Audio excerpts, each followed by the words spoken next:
Haleluya, Bwana Yesu asifiwe. Huu ni wakati mwingine tunakukaribisha kwenye wakati mzuri wa upendo wa Yesu, udhihirisho wa upendo wa Yesu. Karibu sana wewe ambao unatufuatilia, na mafundisho haya yanakujia moja kwa moja kutoka Love of Jesus Center. Ni huduma ambayo inaongozwa chini ya mchungaji Rolf Kibaja pamoja na Scholastica Kibaja. Tunakukaribisha sana, na leo imempendeza Mungu kuweza kuja tena mbele zako, na umekuwa ni wakati mzuri sana ambapo Roho Mtakatifu ameweka kitu kwa ajili yako na kwa ajili yangu katika msimu ambao upo. Na siku ya leo tunaenda kujifunza kitu ambacho kitasaidia maisha yetu, kitasaidia yale ambayo Mungu ameweka katika maisha yetu. Najua wapo watu wengi, Mungu ameweka kitu ndani yako, unataka kuanza lakini hujui ni vipi nitafanya, wapi nitaanza, ni nini nikifanye, na ili niweze kuona udhihirisho wa kile ambacho Mungu amekiweka. Inaweza kuwa ni maono, inaweza kuwa ni ndoto ambayo Mungu ameweka, inaweza kuwa ni mzigo ambao Mungu ameweka ndani yako. Karibu sana. Sasa nianze moja kwa moja na neno la Mungu kwenye Isaya 43 mstari wa 18 mpaka 19. Ninasoma katika jina la Yesu. Msiyakumbuke mambo ya kwanza, wala msiyatafakari mambo ya zamani. Tazama, nitatenda neno jipya, sasa litachipuka. Je, hamtalijua sasa? Nitafanya njia hata jangwani na mito ya maji nyikani. Haleluya! Hili ndio andiko letu la msingi ambalo siku ya leo linaenda kutuongoza katika kile ambacho tunaenda kujifunza.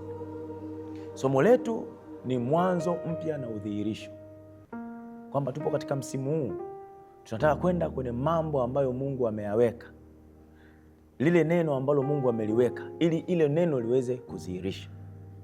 Sasa tumesoma kitabu cha Isaya. Mungu anasema katika neno lake, anasema tusiyakumbuke wala kuyatafakari mambo ya zamani, kwa sababu kuna neno jipya, kuna jambo jipya ambalo analitaka kwako liweze kuchipuka, kwako liweze kukua, kwako liweze kudhihirika. Na ili liweze kudhihirika, anasema yeye ni Mungu ambaye anafanya njia jangwani, lakini anasema yeye anaweka maji, mito ya maji nyikani.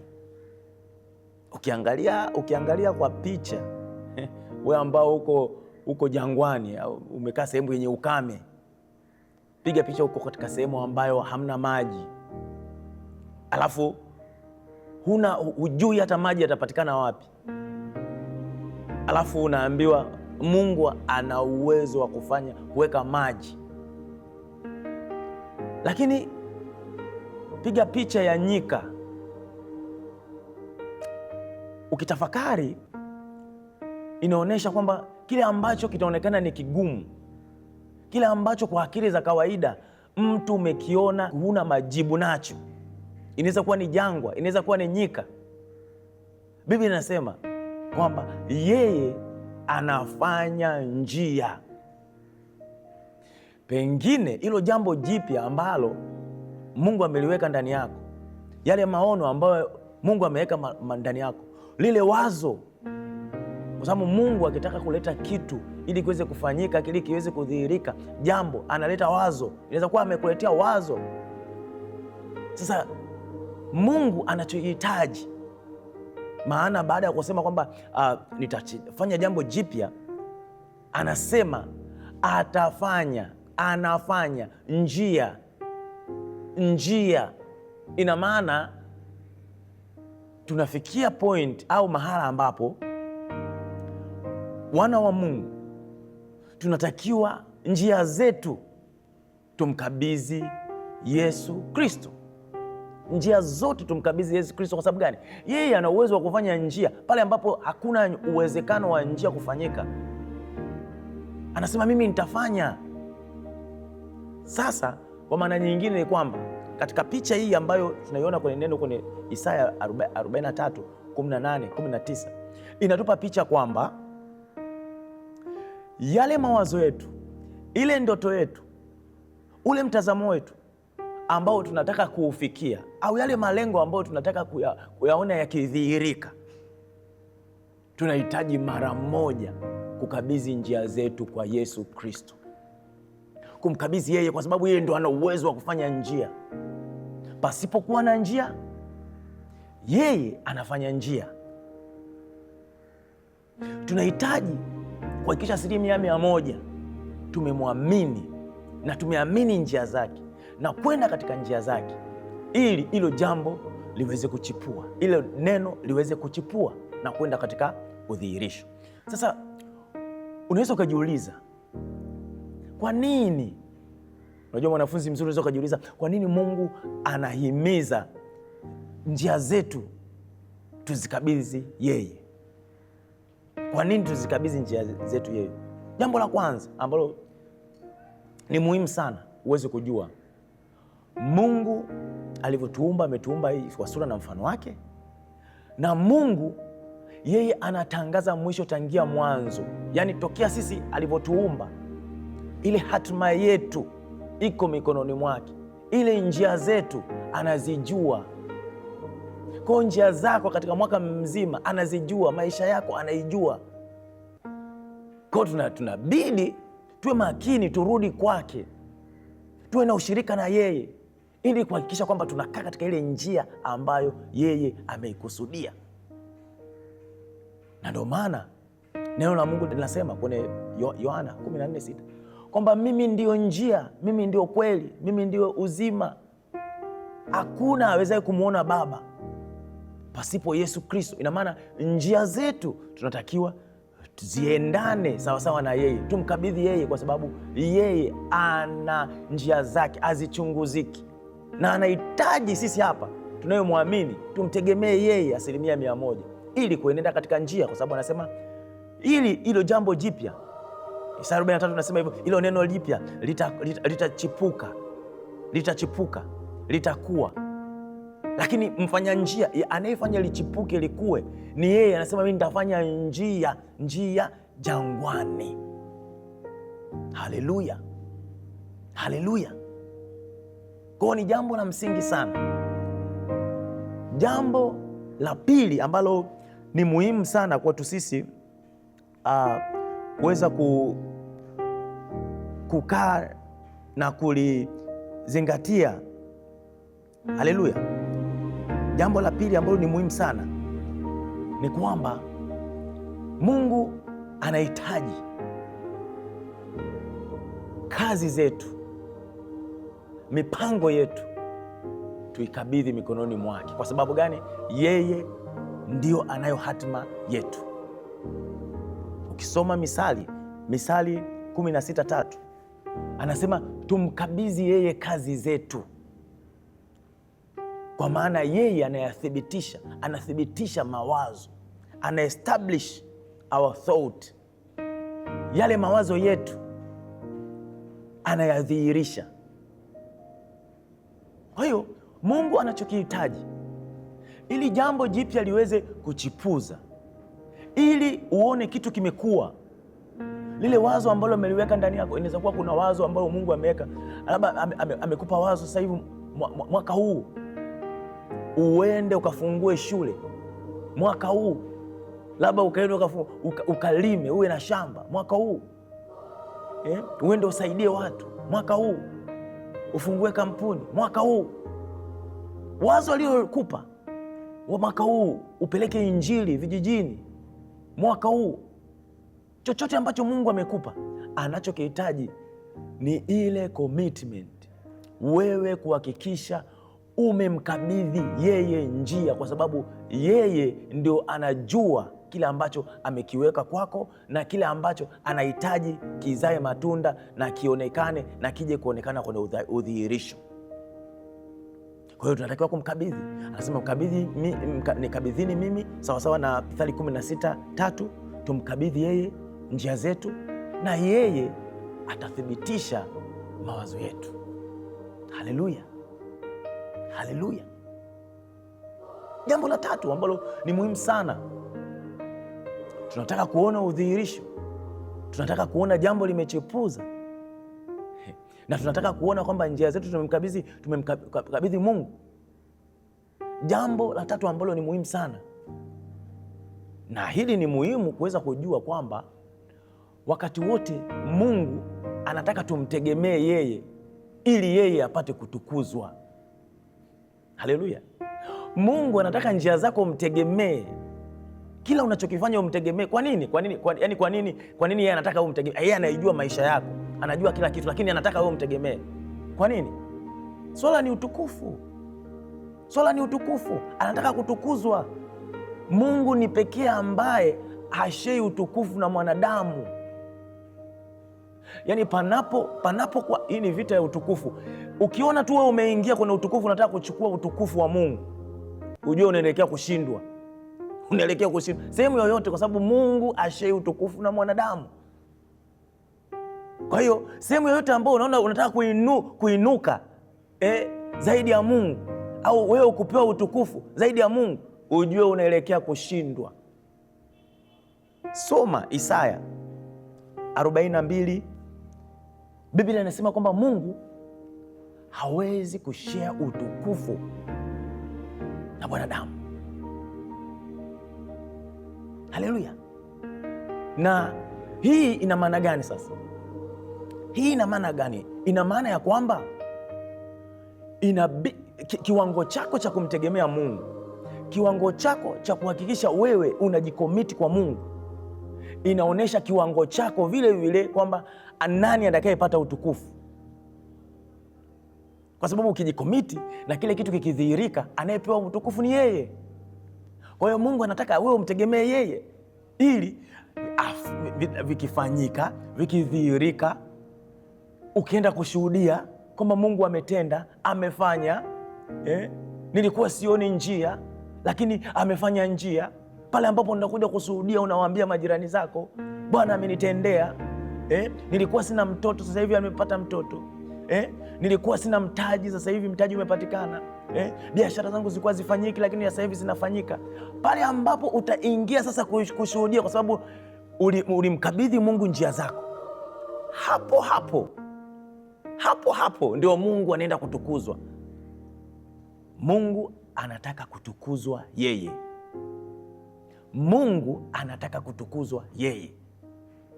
Na ili uhakikishe Mungu anatukuzwa, inahitajika ukae katika njia zake, ukae katika kumtegemea yeye. Haleluya, haleluya.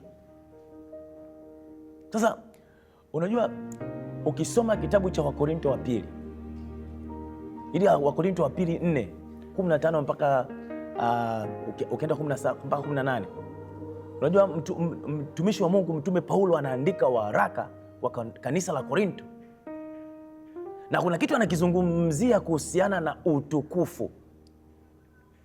Anawaambia kanisa la Korinto, anawaambia mambo yote hayo ni kwa ajili yenu. Ili iweje? Yaani hiyo miradi mnataka kuanzisha ni kwa ajili yenu. Ili iweje? Hizo biashara mnataka kufanya, ili iweje? Mnataka kuishi vizuri, ili iweje?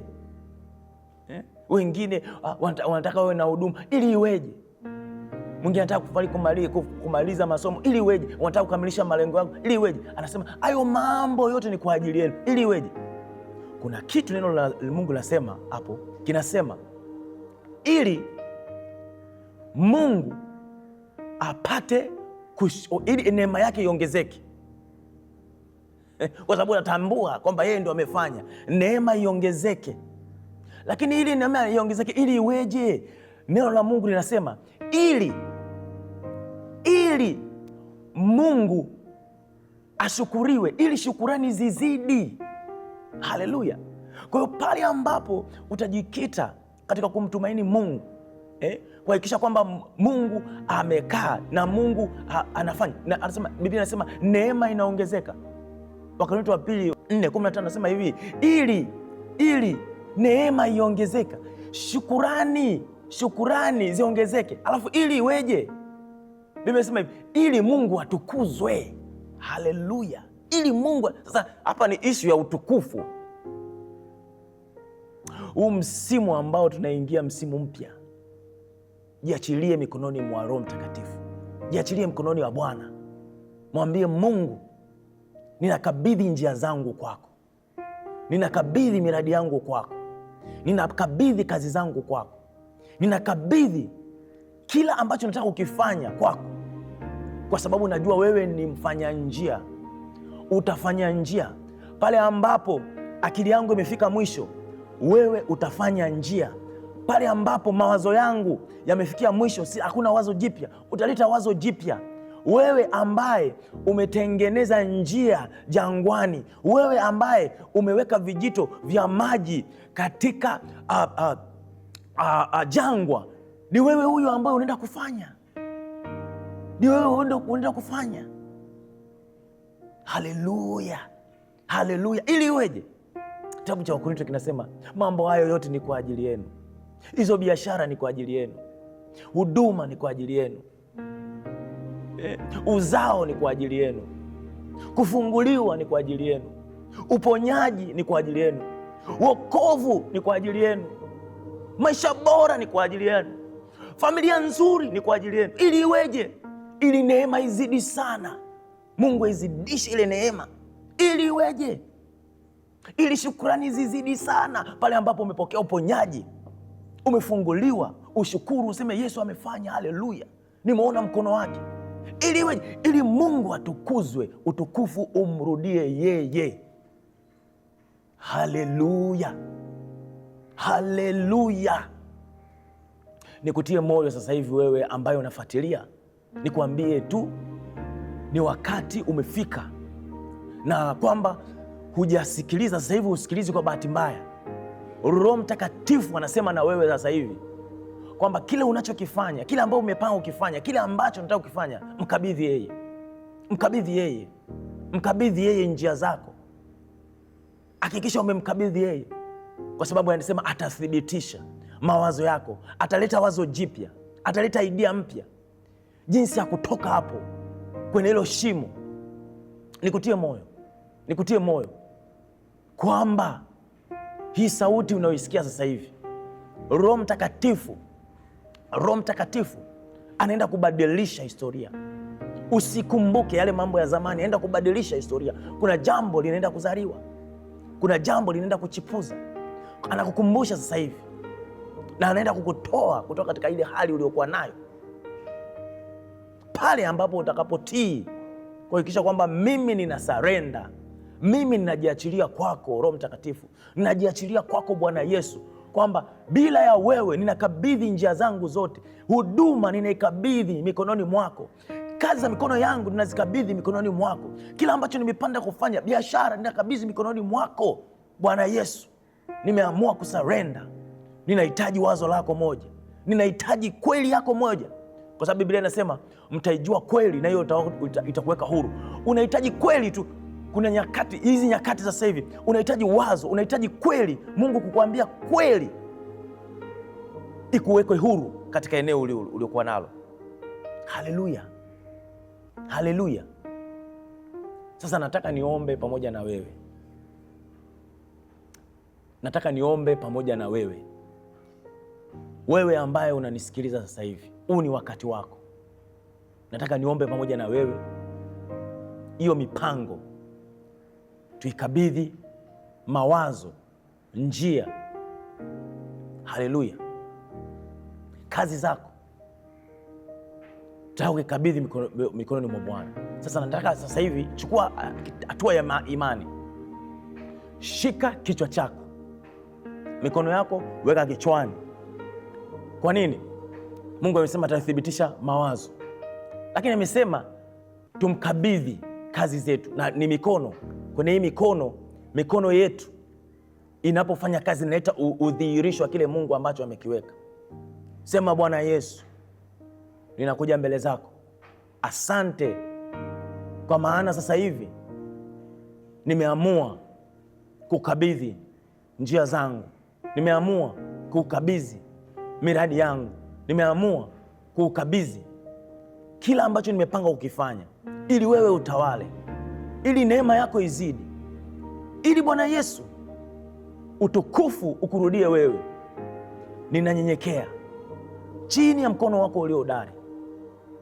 Asante Bwana Yesu kwa sababu unanipenda.